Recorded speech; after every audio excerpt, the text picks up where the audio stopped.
you po. Umalis mo siya, oh. Matamis na prutas. Ito lang po sa may tabi na police station.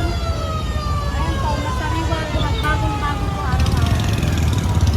So yun nga guys, gusto ko lang magpasalamat kay Answer Rare. Ayan, nalagbinigyan niya ako ng madami na lalaking santol. So kung katulad ko kayong mahilig sa mga prutas, ayan, so re-recommend ko po sa inyo si Answer Rare.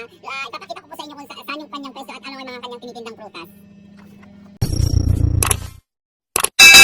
So yun mga kaya may dati ka nagkikinig ako ng santol dahil isa din sa mga followers natin ang nag-chat na i-flex ko daw yung presyo niya. So ang location ng kanyang presyo dito, dito sa Smart Station, sa banda. So dahil nagkikinig tayo ng santol, bibili tayo sa kanya. I-flex yun na rin sa inyo yung mga paninda yan.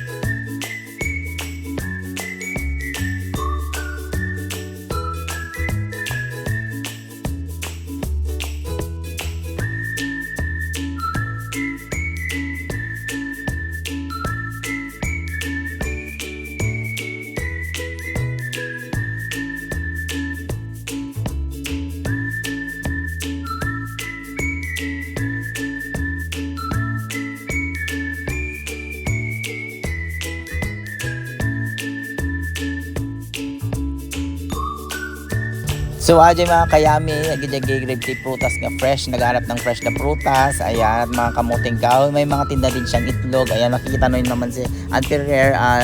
Ang ano lang po niya, ang location niya, gilid lang po ng ating bumbero fire station. So makikita nyo na siya kung sino yung pinaka bungad doon, yung makita nyo yung putasan niya. Ayan, so bumili kayo mga kailyan dahil nga laging fresh at bago ang kanyang paninda at mura pa.